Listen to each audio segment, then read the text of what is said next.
Nada, porque eso es lo que contribuiste durante 3 años. El hecho de que entregó esto personalmente en tu edificio significa que sabe dónde vives y está dispuesta a venir aquí a pesar del acuerdo. La solicitud de orden de restricción se presentó al día siguiente. Ricardo compiló evidencia, el video del estacionamiento del gimnasio, la carta entregada personalmente, el testimonio de Rodrigo sobre las intenciones declaradas de Natalia de buscar encuentros casuales, y las capturas de pantalla de mensajes que había enviado a amigos mutuos pidiendo información sobre mi ubicación y actividades. El juez revisó la evidencia y otorgó una orden de restricción temporal de 30 días, durante los cuales Natalia debía mantenerse a mínimo 100 metros de distancia de mí, mi apartamento, mi lugar de trabajo y cualquier lugar donde yo estuviera presente. Una audiencia completa se programó para determinar si la orden se extendería por un año completo. Natalia fue notificada oficialmente de la orden de restricción 2 días después. Su reacción fue exactamente lo que esperaba. Un torrente de mensajes de texto de números desconocidos.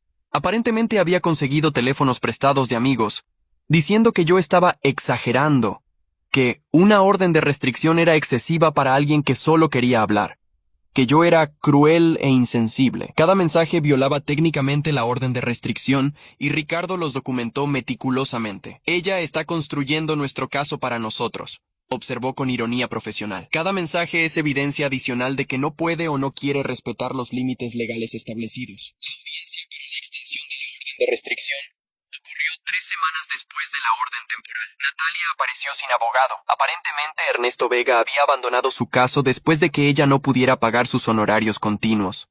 Intentó defenderse, argumentando ante el juez que sus acciones habían sido malinterpretadas y que simplemente estaba tratando de tener cierre sobre la relación. El juez, una mujer de mediana edad con expresión severa, escuchó pacientemente antes de responder. Señorita Morales, usted firmó un acuerdo de no contacto. Luego procedió a esperar al señor Núñez en un estacionamiento. Entregar una carta de 5 páginas a su residencia personalmente y enviar múltiples mensajes desde varios números diferentes. Eso no es buscar cierre. Eso es acoso. La orden de restricción se extiende por un año completo. Si la viola, enfrentará cargos criminales. ¿Entendido? Natalia intentó apelar, alegando que la orden era injusta y que ella tenía derecho a expresar sus sentimientos. El juez cortó sus objeciones. Usted tiene derecho a sus sentimientos. No tiene derecho a imponérselos a alguien que ha dejado claro legal y repetidamente que no desea contacto con usted. Si necesita procesar sus emociones sobre esta relación terminada, le sugiero terapia, no acecho. Esta audiencia ha terminado. Con el golpe de su mazo, la orden de restricción de un año quedó oficialmente en vigor. Salí de la corte sintiendo una mezcla de alivio y tristeza. Alivio porque finalmente tenía protección legal contra el comportamiento errático de Natalia. Tristeza porque había llegado a esto, porque una relación que una vez creí significativa había degenerado en órdenes judiciales y acusaciones de acoso. Esa noche, Lucía, con quien había tenido varias citas casuales en las semanas recientes, me invitó a cenar.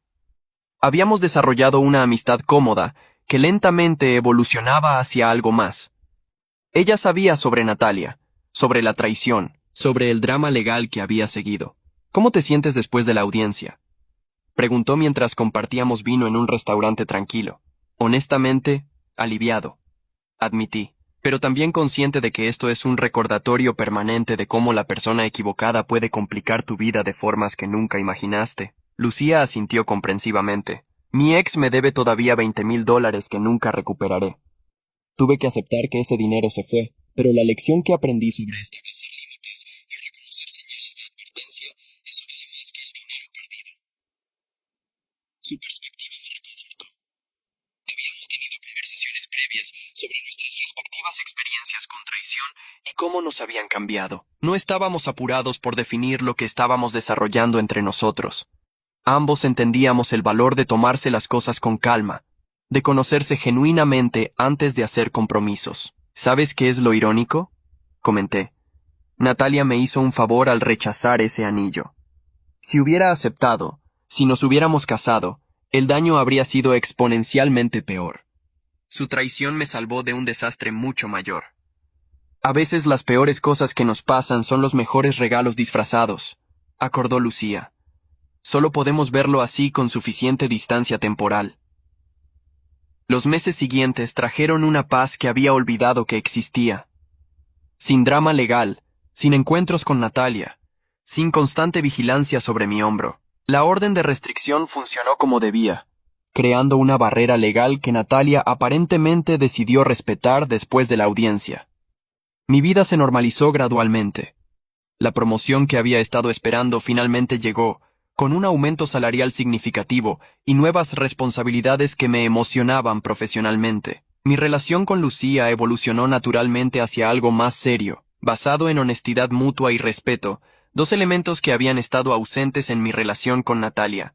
Y quizás lo más importante, recuperé la confianza en mi propio juicio, en mi capacidad de reconocer señales de advertencia y actuar decisivamente cuando algo estaba mal. 6 meses después de que la orden de restricción entrara en vigor, mi vida había experimentado una transformación que nunca hubiera imaginado posible durante aquellos días oscuros, inmediatamente después del rechazo en el restaurante. La promoción en el trabajo trajo nuevos desafíos estimulantes y un equipo de personas talentosas que reportaban directamente a mí.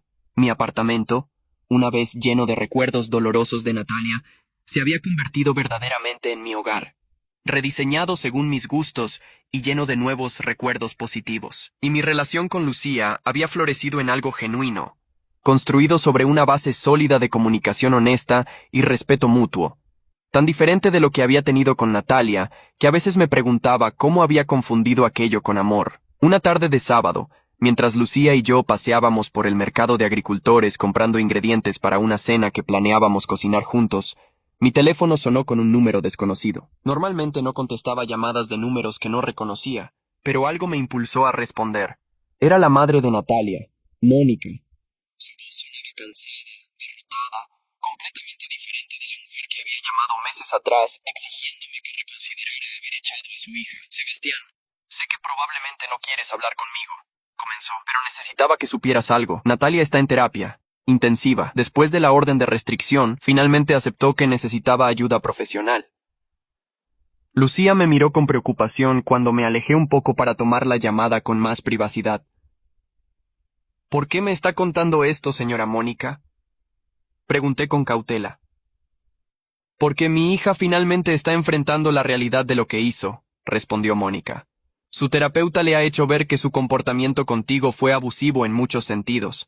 Explotación financiera, manipulación emocional, gaslighting cuando confrontabas inconsistencias. Natalia está comenzando a asumir verdadera responsabilidad. No solo palabras vacías, sino comprensión genuina del daño que causó. No te estoy llamando para pedirte que le des otra oportunidad o que levantes la orden de restricción. Te llamo porque como su madre necesitaba agradecerte. La palabra agradecerme me tomó completamente por sorpresa. ¿Agradecerme por qué exactamente? Mónica suspiró profundamente. Por establecer límites que yo nunca establecí. Por no permitir que su comportamiento continuara sin consecuencias. Por tratarla como un adulto responsable de sus acciones, en lugar de como una niña que podía hacer lo que quisiera sin repercusiones. Yo la malcrié, Sebastián. Su padre y yo la mimamos. Le dimos todo lo que quería sin enseñarle el valor del esfuerzo o el respeto hacia los demás. Creamos el monstruo que te lastimó. Y luego, cuando enfrentó las consecuencias de sus acciones contigo, mi primer instinto fue culparte a ti en lugar de obligarla a verse en el espejo. Lo siento profundamente por eso. La disculpa era inesperada, y por el tono de Mónica, genuina. Aprecio que me llame para decirme esto. Respondí honestamente. ¿Cómo está Natalia ahora? Está trabajando, dijo Mónica. Un trabajo real, pagando su propia renta en un apartamento pequeño, viviendo dentro de sus posibilidades. Ya no tiene tarjetas de crédito porque aprendió que no puede manejarlas responsablemente. Va a terapia 2 veces por semana. Está creciendo finalmente. A los 29 años mi hija está aprendiendo lecciones que debería haber aprendido a los 19, pero al menos las está aprendiendo. Me alegra escuchar que está haciendo ese trabajo, dije sinceramente. Todos merecemos la oportunidad de crecer y cambiar. ¿Y tú?, preguntó Mónica. ¿Cómo estás? Miré hacia donde Lucía me esperaba pacientemente, sosteniendo una bolsa de verduras frescas, sonriéndome con ese apoyo silencioso que caracterizaba nuestra relación.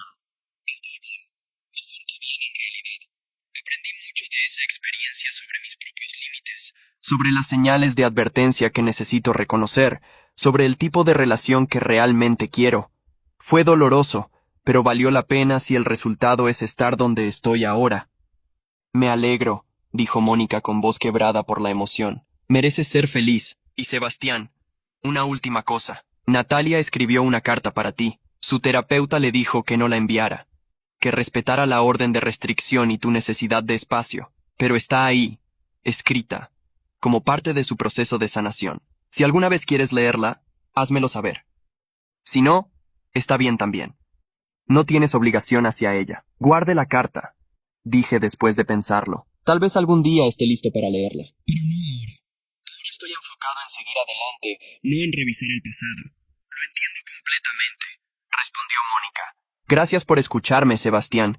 Y gracias por ser el hombre que tuvo la fortaleza de decirle que no a mi hija cuando todos los demás siempre le dijimos que sí. Fue el mejor regalo que alguien pudo haberle dado, aunque ella tardó meses en poder verlo así. Terminamos la llamada cordialmente, y regresé con Lucía, quien me tomó la mano con comprensión silenciosa. ¿Todo bien?, preguntó. Sí, respondí. Creo que finalmente todo está bien. Esa noche, mientras Lucía y yo cocinábamos juntos en mi apartamento, tuve una revelación sobre cuánto había cambiado mi vida. Hace un año, Natalia habría estado en esta misma cocina, probablemente criticando mi técnica de cocción o sugiriendo que ordenáramos comida en lugar de cocinar porque era más fácil. Lucía, en cambio, cocinaba a mi lado como una compañera igual, compartiendo la carga del trabajo, riendo cuando cometíamos errores, celebrando cuando algo salía perfecto. No había dinámicas de poder, no había expectativas no expresadas, no había manipulación. Solo dos personas adultas disfrutando tiempo juntos, construyendo algo genuino sin juegos ni mentiras. ¿Puedo preguntarte algo personal?, dijo Lucía mientras picaba vegetales. Siempre, respondí. ¿Alguna vez te arrepientes de cómo manejaste toda la situación con Natalia? ¿De haberla echado tan abruptamente, de las acciones legales, de la dureza? La pregunta me hizo pausar y reflexionar honestamente. No, respondí finalmente. Ni un solo minuto. Porque si hubiera sido suave, si hubiera sido comprensivo, si le hubiera dado otra oportunidad, ella nunca habría enfrentado las verdaderas consecuencias de sus acciones. Habría aprendido que podía traicionarme y aún así mantener los beneficios de estar conmigo. Eso no habría sido amable, habría sido permitir comportamiento destructivo.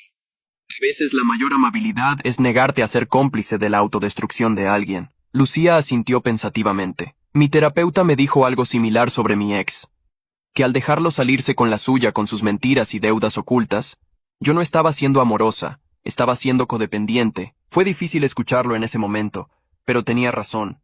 Compartimos una sonrisa de comprensión mutua, ese tipo de conexión que solo viene de haber atravesado experiencias similares y salido del otro lado más sabios. La cena que preparamos fue deliciosa, la conversación fluyó naturalmente, y cuando nos quedamos dormidos esa noche en mi habitación renovada, sentí una paz profunda que había estado ausente durante todos esos meses con Natalia, incluso los que creí haber sido feliz. 2 meses después, en una cena familiar en casa de mi madre, Teresa hizo un anuncio. He estado organizando las cosas de tu padre, dijo, y encontré algo que creo que querrías tener. Me entregó una caja pequeña que reconocí inmediatamente.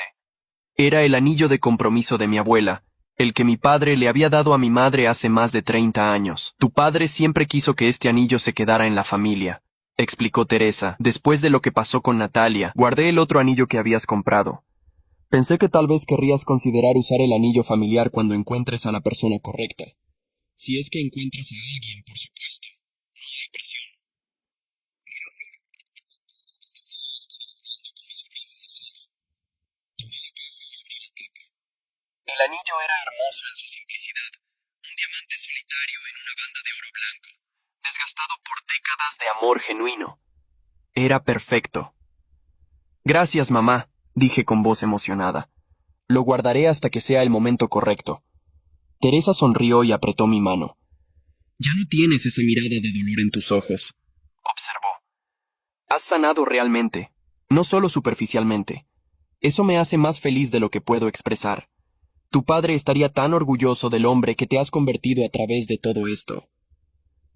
Sus palabras me llenaron de calidez. Había pasado por el fuego y había salido forjado en algo más fuerte, más sabio, más capaz de reconocer y apreciar el amor real cuando finalmente llegara. Un año después del rechazo en el restaurante, exactamente 365 días desde que Natalia me había humillado públicamente y yo había tomado la decisión de cerrar esa puerta para siempre, me encontré parado en el mismo restaurante Bellezza. Esta vez no estaba ahí para una propuesta fallida. Estaba celebrando un aniversario de trabajo con mi equipo, una cena de empresa para celebrar haber cerrado el proyecto más grande de nuestra división. Cuando el gerente del restaurante, el mismo que había presenciado aquella escena dolorosa un año atrás, se acercó a nuestra mesa, me reconoció inmediatamente. «Señor Núñez», dijo con una sonrisa cálida. «Me alegra verlo de vuelta en circunstancias mucho más felices. Las circunstancias definitivamente han mejorado».